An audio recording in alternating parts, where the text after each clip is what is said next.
అతి పరిశుద్ధుడగు క్రీస్తేసు నామమందు ప్రియులగు సహోదరి సహోదరులారా, ఈనాడు ఈ వాక్కు సందేశాన్ని ఆలకించుచున్నటువంటి మిమ్ములను దేవుడు దీవిస్తూ ఉన్నాడు. తన ఘనమైనటువంటి వరములతో ఆశీర్వాదములతో మీ జీవితాలను నింపబోతూ ఉన్నాడు. ప్రియులగు సహోదరులారా, సామాన్య కాలపు 4వ ఆదివారమున మనం ప్రవేశించి ఉన్నాం. ఈనాడు ఆ దేవాది దేవుడు మనకు ఒక జీవిత భాగ్యాల గురించి ప్రస్తావిస్తున్నాడు. అందుకు ముందుగా ఒక చిన్న కథను మీకు తెలియజేస్తాను. ఒకానొకసారి కూలి పని చేసేటువంటి ఒక వ్యక్తి తన యొక్క పనిలో చాలా బిజీగా ఉంటూ ఉన్నాడు. ఆ పని చేస్తూ ఎంతో శ్రమ ఓడుస్తూ తీవ్రమైనటువంటి ఎండలో చెమటలు కక్కుతూ తను పని చేస్తా ఉన్నాడు. ఈలోగా ఆ దిశగా ఒక వ్యక్తి వస్తూ ఉన్నాడు. చక్కటి సూటు బూటు వేసుకొని అదే దిశగా వస్తూ ఉన్నాడు. ఈ కూలి పని చేసుకునేటువంటి వ్యక్తి తల ఎత్తి అతన్ని చూస్తాడు. చూసి తనలో తాను అనుకుంటాడు, నేను కూడా బాగా చదువుకొని ఒక మంచి ఉద్యోగము ఇతనిలాగా తెచ్చుకునింటే నేను కూడా సంతోషంగా ఉండేవాడిని కదా! అతనిలాగా నాకు ఉద్యోగం ఉండింటే ఎంత బాగుండు. నేను ఈరోజు ఆనందంగా బ్రతికేవాడినే అని ఆలోచన చేస్తా ఉన్నాడు. ఈలోగా ఈ ఉద్యోగస్తుడు అలా ముందుకెళ్ళిపోయాడు. అతడు తన జీవితంలో మరొక ధనవంతుడిని కలుసుకున్నాడు. అతడు తమ వంశపారంపర్యంగా ఎంతో ఆస్తిపాస్తులు కలిగినటువంటి ధనవంతుడతడు. ఆ ధనవంతుడిని చూసి ఈ ఉద్యోగస్తుడు అనుకుంటూ ఉన్నాడంట, ఈ ధనవంతుడు ఎంత అదృష్టవంతుడు. ఎన్నో ఆస్తిపాస్తులతో పుట్టాడు. నేను నా బ్రతుకు ఈడ్చడం కోసం ప్రతిరోజు ఆఫీసులో గంటల తరబడి పని చేయాల్సొస్తుంది. కానీ ఇతడు చక్కగా అన్ని ఆస్తిపాస్తులతో సంతోషంగా బ్రతుకుతున్నాడే అని అతడు బాధపడుతున్నాడు. సో, అతనిలాగా ఉంటే నాకు నా జీవితం కూడా సంతోషంగా ఉండేది అని ఈ ఉద్యోగస్తుడు భావిస్తున్నాడు. ఈలోగా ఈ ధనవంతుడు ఒక గొప్ప ఫేమస్ బిజినెస్ మ్యాన్‌ను కలిసాడు. ఆ బిజినెస్ మ్యాన్ తన సొంత కాళ్ళ మీద నిలబడి ఒక పేదరికం నుంచి గొప్ప బిజినెస్ మ్యాన్‌గా అతడు ఎదిగాడు. అంత ఎదిగినటువంటి వ్యక్తి ఎన్నో గొప్ప టాలెంట్స్, లక్షణాలు, గుణగణాలు, చాలా పేరు ప్రఖ్యాతలు సంపాదించాడు. ఈ ధనవంతుడు అనుకుంటూ ఉన్నాడు, నాకు కూడా ఇతనిలాగా ఇంత మంచి టాలెంట్ ఉంటే ఇంకా బాగుండేది. ఇంకా గొప్ప ప్రాముఖ్యమైనటువంటి వ్యక్తిగా నేను మారేవాడిని, ఫేమస్ అయిపోయేవాడిని అని అతన్ని బట్టి ఈ ధనవంతుడు బాధపడతా ఉన్నాడు. నేను అతనిలాగా ఉండగలిగితే ఇంకా ఎక్కువ ఆనందంగా బ్రతికేవాడిని గదా! అని ఆ ధనవంతుడు బాధపడతా ఉన్నాడు. ఈలోగా ఈ గొప్ప బిజినెస్ మ్యాన్ తన యొక్క పనులతో విసిగిపోతున్నాడు. ప్రతిరోజు తీరిక లేకుండా శ్రమిస్తూ, ప్రతిరోజు ఒక్కడే ఆ యొక్క బిజినెస్ వ్యవహారాలన్నీ చూసుకొని తల మునకలయ్యేలాగా శ్రమ పడుతున్నాడు. ఇతడు ఆ రోడ్డు మీద పనిచేసేటువంటి ఆ సాధారణ కూలీ చేసే వ్యక్తులను చూసి, నేను కూడా కొన్నాళ్ళు ఈ యొక్క పనులన్నీ కూడా పక్కన వదిలేసి ఆ సాధారణ జనాలలాగా, సాధారణ మనిషిలాగా ప్రశాంతంగా ఇంత సంపాదించుకొని, ఇంత శ్రమపడి ఉన్నదాంతో తృప్తిగా బతికితే ప్రశాంతంగా బతికేవాడిని గదా! ఇక్కడ ఈ బిజినెస్ విషయాలతో అనేకమైనటువంటి ఇబ్బందులు పడుతూ తల మునకలయ్యేలాగా శ్రమిస్తూ ఉన్నానే అని అతడు ఒక సాధారణ వ్యక్తిని చూసి బాధపడతా ఉన్నాడు. నేను అతని అంత ఆనందంగా లేకుండా పోతున్నానే అని. ప్రియులకు సహోదరులారా, ఈ యొక్క కథలో మనం గమనించినట్లయితే ప్రతి వ్యక్తి కూడా అవతల వ్యక్తిని చూసి సంతోషపడుతున్నాడు. నేను అతనిలాగా ఉంటే బాగుండేది, సంతోషంగా ఉండేవాడిని. లేదా అతనికున్నంత నాకుంటే నేను సంతోషంగా బతికేవాడిని. ఈ విధంగా ప్రతిసారి కూడా అవతల వ్యక్తి జీవితాన్ని కంపేర్ చేసుకుంటూ, నేను ఇలా బ్రతికితే లేదా ఇంత సంపాదన ఉంటే, ఈ పొజిషన్ ఉంటే, ఇంత టాలెంట్ ఉంటే నేను సంతోషంగా ఉంటాను అని ఎప్పుడూ కూడా ఒక కంపారిజన్ చేసుకుంటూ, పోలిక చేసుకుంటూ మనల్ని మనమే తలంచుకొని బాధపడుతున్నటువంటి వ్యక్తులం మనం. వాస్తవానికి మనమందరం కూడా ఆనందంగా బ్రతకాలని అనుకుంటున్నాం. కానీ దాన్ని ఎక్కడ వెతుకుతున్నామో అనేదే ముఖ్యమైనటువంటి విషయం. ప్రియులకు సహోదరులారా, ఈ లోకంలో ఈ ఆనందం కోసము లేదా నేను గొప్పవాడిని అవ్వాలనేటువంటి తాపత్రయం కలిగిన ప్రతి విధానంలో మనం చూస్తే, లోకం మన ముందు ఒక కొత్త రకపు ఆలోచన విధానాన్ని చూపిస్తుంది. ఎందుకంటే ఈ లోకంలో మనిషి ఆనందాన్ని ఎక్కడ కనుగొంటాడండి? తను సంపాదించుకున్న వస్తువుల్లోనో, సంపాదనలోనో, ఏమి సాధించామనే విషయంలోనో, లేదా వేరే వారి కంటే తన తోటి వారి కంటే ఇంకా గొప్ప స్థితిలో ఉంటేనో, ఏ సమస్య లేకుంటేనో, ఇటువంటి విషయాలన్నిటిని బట్టి తాను సంతోషంగా ఉన్నట్టుగా ఎంచుతాడు. లేదా ఈ లోకంలో గొప్ప అధికారం ఉండాలి. ఏదైనా కూడా ఒక మాటతో శాసించగలిగేటువంటి శక్తి ఉంటే, అధికారం ఉంటే, అందరిని కూడా మన కాళ్ళ దగ్గర గుప్పిట్లో పెట్టుకుంటే, అక్కడ మనం గొప్పవాళ్ళమనో, నిజంగా ఒక గొప్ప జీవితాన్ని జీవిస్తున్నట్టు అని భావించేటువంటి ఈ కోణంలోనే ఈ లోకపు తత్వం ఉంటుంది. అందుకే మనం గూడా ఎప్పుడు అవతల వాళ్ళని బట్టి ఆనందపడతామే కానీ, నిజమైన ఆనందం ఏంటి? తెలుసుకునేటువంటి ఉద్దేశ్యం మనకుండదు. నిజమైనటువంటి భాగ్యవంతమైన స్థితిగతులేంటి? తెలుసుకునేటువంటి ఆలోచన మనం పోగొట్టుకుంటా ఉన్నాం. నిజమే, మనిషి అయితే ఆనందం కోసమే వెతుకుతాడు. కానీ ఇక్కడ ఈ ఆనందం అనేది ప్రపంచము చూపించేటువంటి దారిలో వెతుకుతున్నావా? లేదా క్రీస్తు చూపించేటువంటి దారిలో వెతుకుతున్నావా? మనం పరిశీలన జేసుకోవాలి. ఏ మార్గంలో నీవు ఆనందాన్ని వెతుకుతున్నావు?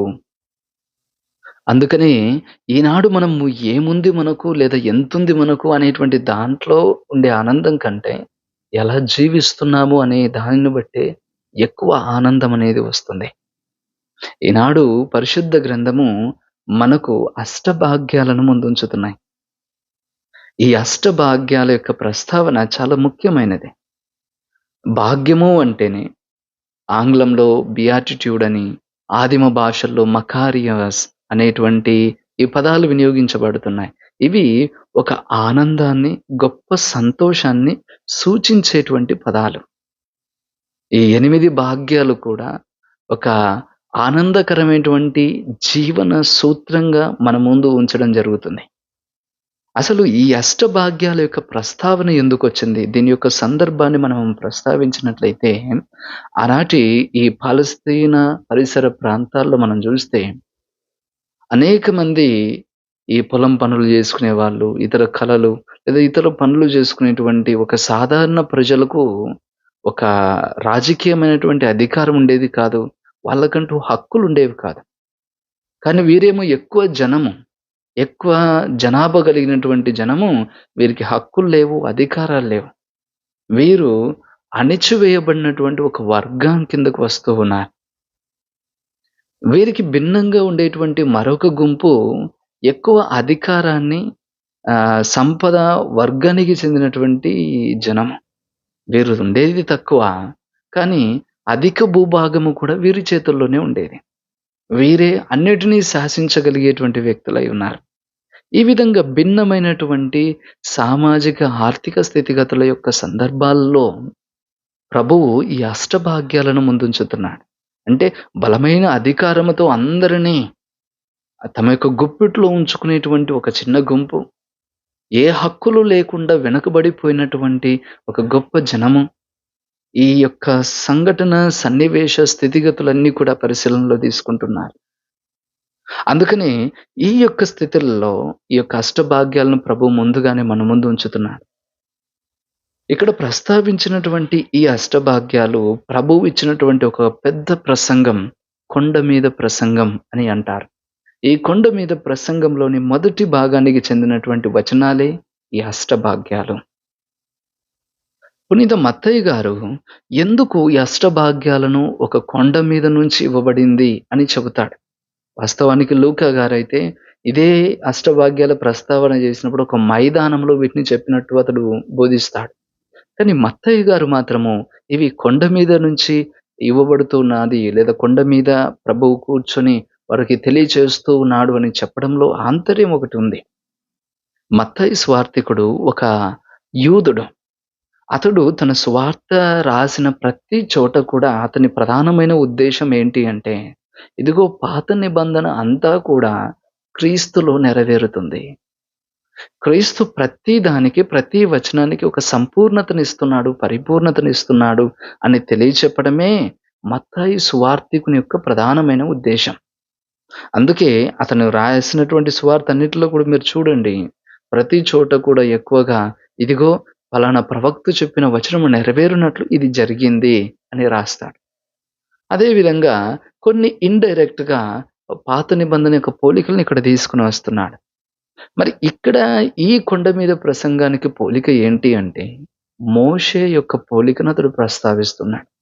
మోషే గారు ఇజ్రాయేలు ప్రజలకు ఒక గొప్ప నాయకుడిగా ఉండి వారిని నడిపిస్తా ఉన్నప్పుడు, మోషే దైవ సన్నిధానానికి పర్వతం మీదకు వెళ్ళి, అక్కడ అనేక రోజులు కూడా దేవుని ముంగిట గడిపి, అతడు ఆ ఇజ్రాయేలు ప్రజల జీవితాలను పరిపాలించడానికి ఒక గొప్ప చట్టాన్ని తీసుకొని వస్తాడు.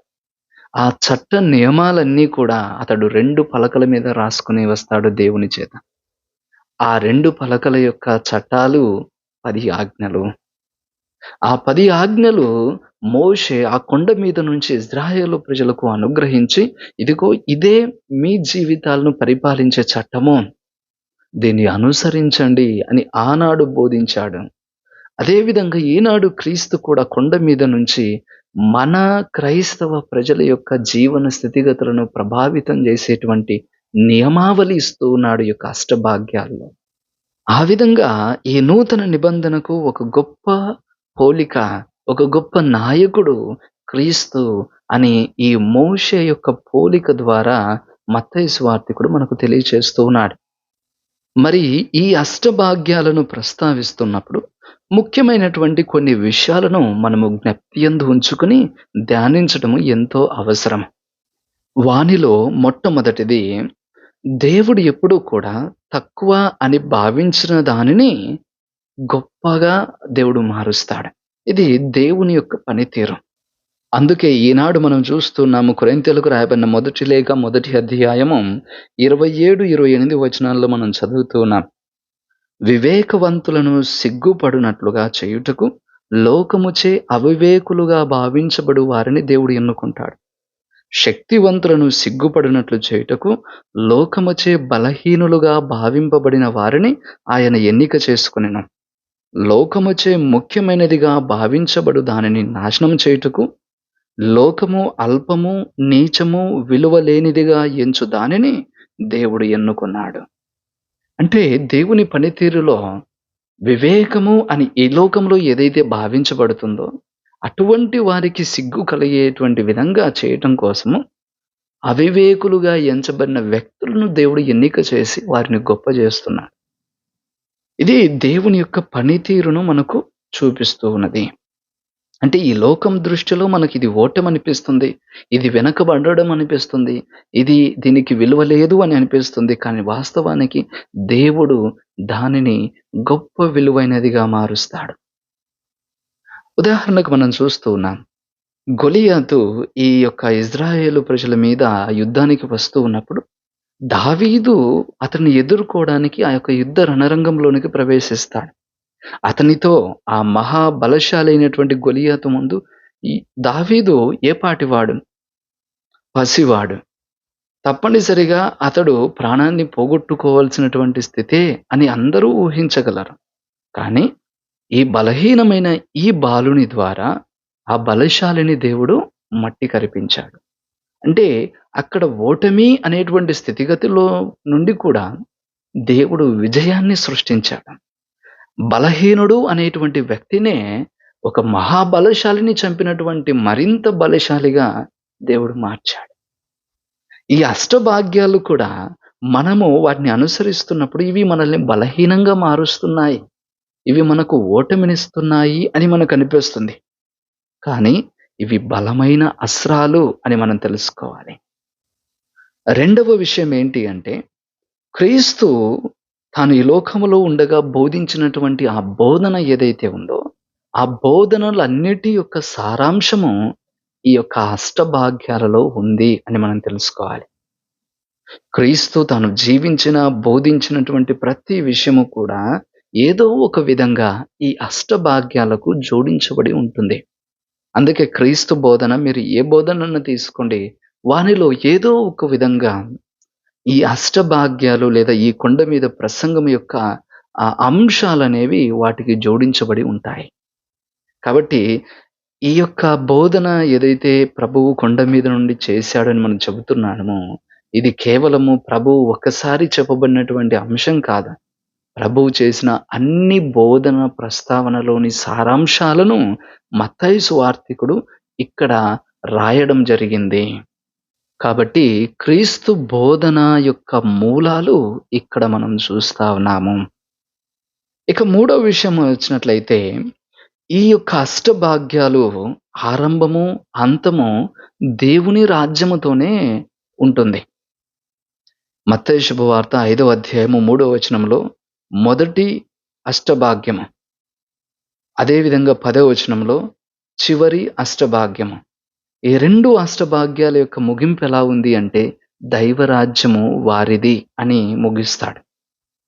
అంటే ఇక్కడ మనం గమనించినట్లయితే క్రీస్తు యొక్క అష్టభాగ్యాల ఆరంభము, అంతము కూడా దైవరాజ్యము అనేటువంటి ఒక భావజాలంతో ముగిస్తున్నాడు కాబట్టి, దైవరాజ్యమునకు ప్రభువు ఇచ్చేటువంటి ఒక ఆవశ్యకత, ప్రాముఖ్యత ఇక్కడ బయటకు తీసుకొని వస్తుంది. కాబట్టి ఈ అష్టభాగ్యాల అనుసరణ మనల్ని ఈ దైవరాజ్యం అనేటువంటి ప్రధానమైనటువంటి తలంపు మనలో ఉండజేయుటకు, ఈ రాజ్యాన్ని సంపాదించాలనేటువంటి సత్యాన్ని గుర్తు చేస్తూ ఉన్నదని మనం గుర్తు చేసుకోవాలి. అందుకే క్రీస్తు మొదటి బోధన పలుకులు చూడండి.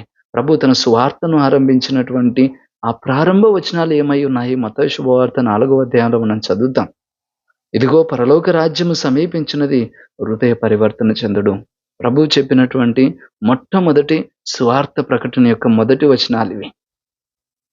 బాప్తిస్త యోహాను కూడా తన యొక్క పరిచర్య ఆరంభించినప్పుడు ఇదే మాటలు ఉపయోగించాడు కూడా. అంతే విధంగా మీరు దర్శన గ్రంథము, పరిశుద్ధ గ్రంథం యొక్క చివరి పుస్తకమైనటువంటి దర్శన గ్రంథము చివరి భాగంలో మనం చూస్తే మనకు చెప్పేటువంటి విషయం ఏంటో తెలుసా? దేవుని రాజ్య పాలన గురించి చెబుతుంది. అక్కడ ఒక నూతన దివి, నూతన భువి ఉంటుంది అని మనకు తెలియచేస్తుంది. అంటే ప్రతి చోట కూడా పరిశుద్ధ గ్రంథము ఓవరాల్‌గా చూసినా, లేదా ప్రభువు ఇచ్చేటువంటి ఈ ప్రసంగములో, ఈ యొక్క అష్టభాగ్యాలలో మొదటి చివరి అంశాలు చూసినా దేవుని రాజ్య ప్రస్తావన ఉంటుంది. కాబట్టి దేవుని రాజ్యము ప్రధానమైనటువంటి మూలకంగా, ఆ రాజ్య స్థాపనకి నేను వచ్చానని ప్రభువు చెప్పినట్టుగా, దీనిని చేరుకోవడమే, ఈ దైవరాజ్యాన్ని చేరుకోవడమే మన ప్రధానమైనటువంటి లక్ష్యంగా ప్రభు మనకు ఇక్కడ ప్రస్తావిస్తున్నాడు. ఇక 4వ అంశం ఏంటి అంటే, ఈ అష్టభాగ్యాల యొక్క అనుసరణ అనేది నేరుగా మన మానవ స్వభావాన్ని ప్రభావితం చేస్తాయి. ఇవి మన స్వభావాన్ని మారుస్తాయి. ప్రభువే అంటాడండి, చెట్టు మంచిదైతే పండు మంచిదవుతుంది. చెట్టు చెడ్డదైతే పండు కూడా చెడ్డదవుతుంది. అంటే ఆ స్వభావాన్ని బట్టే దాని యొక్క ఫలాలు బయటకు వస్తాయి అని ప్రభువే ప్రస్తావిస్తాడు. కాబట్టి ఈ యొక్క భాగ్యాలను ఎవరైతే అనుసరిస్తారో అవి నేరుగా మన క్రియలను మార్చడమే కాదు, మన స్వభావాన్నే మారుస్తాయి. అందుకే ఈ అష్టభాగ్యాలను అనుసరించే ప్రయత్నం చేసినటువంటి వారందరి స్వభావాలు కూడా మార్చబడిన స్వభావాలు. అందుకే వారి క్రియలు స్థిరత్వముతోనూ, మంచి ఫలాలుగా, మంచి పనులుగా అవి బయటకు వస్తాయి అని ఈనాడు మనం తెలుసుకోవాలి. ఈ 4 విషయాలను మనం మనసునందు ఉంచుకొని ఈ యొక్క అష్టభాగ్యాలను గురించి మనం ధ్యానం చేయాలి. అష్టభాగ్యాలు అనేటువంటి ఈ భాగ్యాలలో ముఖ్యమైనటువంటి పదం, ఉపయోగించే పదము ధన్యులు అని చెప్పబడేటువంటి పదం. కాబట్టి ఈ ధన్యులు అనేటువంటి పద భావజాలాన్ని మనం మనసులో ఉంచుకొని ప్రయత్నం చేస్తే, పాత నిబంధనలోను, నూతన నిబంధనలోను ఎన్నో చోట్ల ఈ భాగ్యాల ప్రస్తావన జరిగింది. అటు కీర్తనల గ్రంథము, సామెతల గ్రంథము, దర్శన గ్రంథము, సువిశేషాల్లో కూడా ఒక నూతన నిబంధనలోనే 37 రకాల భాగ్యాల ప్రస్తావన ఉంది. వానిలో 17 ప్రభువే స్వయంగా చెప్పినవి కూడా. మరి ఈ యొక్క అష్టభాగ్యాలు 2 రకాలుగా విభజించబడతాయి. మొదటి 4 భాగ్యాలు, చివరి 4 భాగ్యాలని. ఈ మొదటి 4 భాగ్యాలను కలిగి ఉండేటువంటి వ్యక్తులను దేవుడు బ్రతకనిస్తాడు అని వాక్కు చెబుతుంది. ఈనాటి మొదటి పట్టణము జెఫన్యా గ్రంథము 3వ అధ్యాయంలో మనం చదువుతాం. నేను మీ నడుమ వినయాత్ములను, దీనులైన ప్రజలను మిగులనిస్తాను. వారే నన్ను నమ్ముకుంటారు. ఇజ్రాయేలీయులలో మిగిలి ఉన్నటువంటి వారికి ఎవరికినీ కీడు చేయరు, కలల్లాడరు. వారు ఎవరి భయము లేక సురక్షితముగా బ్రతుకుచు వృద్ధిలోనికి వస్తారు. ఇజ్రాయేలు ప్రజలు ప్రవాసాలకు గురి అయి అందరూ చెల్లాచెదురై తమ యొక్క ప్రాణాలు పోగొట్టుకున్నారు. కానీ మిగిలి ఉండేటువంటి ఆ జనాలు ఎవరైతే బ్రతికి ఉంటారో, ఆ బ్రతికి ఉండేటువంటి వారు ఎటువంటి వారై ఉంటారు? ఇదిగో ఈ 4 రకాల గుణగణాలను ప్రభు ప్రస్తావిస్తూ ఉన్నాడు చూడండి. ఆ గుణగణాలు కలిగినటువంటి వ్యక్తులు. వారు దీనులై ఉంటారు, వినయాత్ములై ఉంటారు. అటువంటి వారిని నేను బ్రతికిస్తాను. వారే బ్రతుకుతారు. వారే సురక్షితంగా ఉండేలాగా చేస్తాను.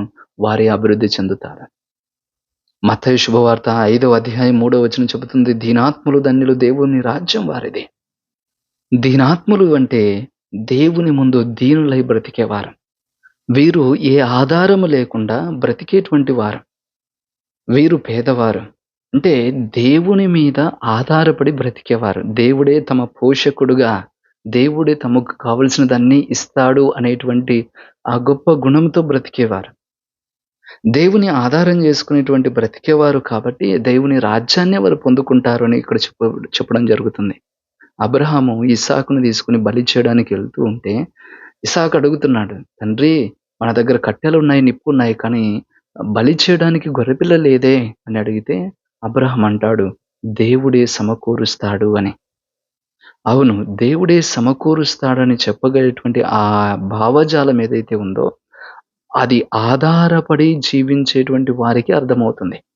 అందుకే దేవుని మీద ఆధారపడగలిగేటువంటి ఆ వ్యక్తుల జీవితాలకు దేవుడు అన్నీ సమకూరుస్తాడు. వారికి దేవుని రాజ్యాన్నే ఇస్తాడు అని చెప్పేటువంటి అర్థం ఇందులో ఉంది. రెండవదిగా శోకార్తులు ధన్యులు, వారు ఓదార్పబడుదురు అని ప్రభువు అంటున్నారు. ఈ శోకము, ఏడ్పు అనేటువంటిది ఇదేదో మన ఇంట్లో చనిపోతే వచ్చేటువంటి ఆ ఏడుపు, లేకపోతే ఒక సాధారణమైన ఏడుపు కాదిది. పరిశుద్ధ గ్రంథంలో శోకము, ఏడ్పు, రోదన అనేటువంటి మాటలు ఎక్కువగా ఒక పాపి యొక్క మనస్సు నుంచి వచ్చేటువంటి భావాలు. ఒక పాపి తన పాప స్థితిగతులను బట్టి దేవునికి మొరపెట్టేటువంటి సందర్భంలో చెప్పబడే మాట ఇది. అటువంటి వారికి దేవుడు ఓదార్పునిస్తాడు అని చెప్పేటువంటి మాట. అంటే ఇక్కడ ఒక పాపి కేవలము తన పాపముల విషయమై బాధపడేటువంటి ఏడుపు కాదు. ఇది అతడు తన పట్ల, అదే విధంగా తన తోటి వారి కోసము కూడా అతడు రోదిస్తూ ఉన్నాడు. వారి యొక్క రక్షణ కోసం రోదిస్తూ ఉన్నాడు. ఉదాహరణకు మోషే ప్రవక్త తన ప్రజలను తప్పు చేసినప్పుడు వారిని క్షమించమని దేవునికి మొరపెడుతూ ఉన్నాడు. అటువంటి రోదన, శోకము గురించి ఇక్కడ ప్రస్తావించడం జరుగుతుంది. ఈ విధంగా అనేక మంది పుణ్యపురుషులు పరిశుద్ధ గ్రంథంలో తమను లేకపోతే ఇతరులను మన్నించమని వారు రోదించేటువంటి ఆ ఏడ్పు ప్రస్తావన ఇక్కడ. వారందరూ కూడా ఆ కోరిక ఫలింపజేస్తారంటే ఓదార్పు పొందుతారని వాక్కు చెబుతుంది. మూడవదిగా వినమ్రులు ధన్యులు, వారు భూమికి వారసులవుతారు. ఈ వినయ గుణము చాలా ముఖ్యమైనటువంటిది. ప్రభువు అంటూ ఉన్నాడు మత్తయి శుభవార్త 11వ అధ్యాయం 29వ వచనంలో మనం చూస్తే, ఇదిగో సాధుశీలుడను వినమ్ర హృదయుడనని నా నుండి మీరు నేర్చుకునండి. ఈ వినయ గుణము మనకు ఒక సున్నితత్వము కలిగినటువంటి గుణమే. కానీ సరైన సమయంలో ఇదే వినయము కలిగినటువంటి వ్యక్తులు ఒక సింహము వంటి గర్జించే ధైర్యాన్ని కూడా ప్రదర్శించగలరు. ఆనాడు చూడండి, ప్రజలు తప్పు చేసినప్పుడు మోషే వారిని గద్దిస్తూ ఉన్నాడు. ఒక సున్నిత స్వభావం కలిగినటువంటి మోషే తన ప్రజలు తప్పు చేసినప్పుడు వారిని గద్దించడానికి కూడా వెనకాడలేదు. అంటే అంతే స్థిరమైనటువంటి మనసుతో వారిని తప్పును సరిచేయడానికి ప్రయత్నం చేస్తూ ఉన్నాడు. ఆనాడు మనము చూసినట్లయితే చరిత్రలో కూడా ఎంతో మంది నాయకులు, మార్టిన్ లూథర్ కింగ్ కావచ్చు, నెల్సన్ మండేలా గారు అవ్వచ్చు, వీరందరూ కూడా ఇటువంటి వినయ గుణము కలిగి సరైన సమయంలో గొప్ప ధైర్యాన్ని ప్రదర్శించి పోరాడి ఈనాడు వారు విమోచకులుగా మారుతూ ఉన్నారు. ఇక 4వ విషయము, నీతి నిమిత్తము ఆకలి దప్పులు కలిగిన వారు ధన్యులు, వారు సంతృప్తి పడుదురు అని చెబుతున్నారు. అంటే ఒక న్యాయమును సాధించాలని పోరాడగలిగేటువంటి వ్యక్తులకు దేవుని కృప ఉంటుంది. అందుకే ఎవరైతే ఒక నీతి జీవితము జీవిస్తూ ఇతరుల ఎడల కూడా గౌరవం కలిగి ఉంటారో కేవలము వారు మాత్రమే ఇటువంటి విధంగా పోరాడగలరు. అంటే ఒక న్యాయాన్ని ఏర్పాటు చేయడానికి నువ్వు పోరాడేటువంటి సమయంలో నువ్వు దేవుని చిత్తాన్ని చేస్తున్నావు అని నువ్వు మర్చిపోవద్దు.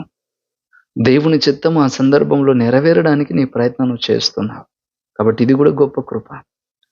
ఇక తర్వాత వచ్చేటువంటి చివరి 4 భాగ్యాలు మనం ప్రస్తావిస్తే, దయామయులు ధన్యులు, వారు దేవుని దయను పొందుదురు. నిర్మల హృదయులు ధన్యులు, వారు దేవుని దర్శింతురు. శాంతి స్థాపకులు ధన్యులు, వారు దేవుని కుమారులనబడుదురు. ధర్మార్థము హింసితులు ధన్యులు, దేవుని రాజ్యము వారిది అని చెప్పబడి ఈ 4 భాగ్యాల యొక్క ప్రస్తావన, వాటి యొక్క ఫలాలు ఎప్పుడు కూడా తర్వాత జీవితంలో వచ్చేటువంటి వాటిగా మనకు ప్రస్తావిస్తున్నాడు. అందుకే ఈ జీవితం తర్వాత వచ్చే బహుమానాలు ఈ చివరి 4 భాగ్యాల్లో ప్రస్తావించడం జరుగుతుంది. దయామయులు ఎవరైతే కనికరాన్ని చూపిస్తారో వారు కనికరాన్ని కూడా పొందుతారు. హృదయ శుద్ధత కలిగినటువంటి వ్యక్తులు, నిర్మల హృదయం కలిగిన వాళ్ళు, అంటే ఒక పవిత్రమైన జీవితం జీవించినటువంటి వారికే దేవుడు దర్శనమిస్తాడు. శాంతి స్థాపకులు ధన్యులు అంటున్నారు. శాంతి స్థాపకులు అంటే శాంతి కలగాలని కోరుకునే వాళ్ళో, లేదా కలిగితే బాగుండు అని అనుకునేటువంటి వ్యక్తులు కాదు. లేదా ఊరికే శాంతి కలగాలి అనేటువంటి ఒక ఆలోచనతో ఉండే వ్యక్తులు కాదు. ఎవరైతే శాంతి స్థాపించడానికి ప్రయత్నం చేస్తారో, అంటే శాంతిని నిలబెట్టడానికి ఒక చోట, ఒక స్థితిగతుల్లో, ఒకరి జీవితంలో, ఒక పరిస్థితిలో, ఒక సామాజిక స్థితిగతులకు శాంతిని ఆ స్థలంలో ఏర్పాటు చేయడానికి ఎవరైతే ప్రయత్నం చేస్తారో, అటువంటి వారు దేవునికి కుమారులనబడుతున్నారు. చివరిగా ధర్మార్థము హింసితులు అని ప్రస్తావించడం జరుగుతుంది. అంటే మంచి కోసం పోరాటం చేసేవారు, శ్రమించేవారు.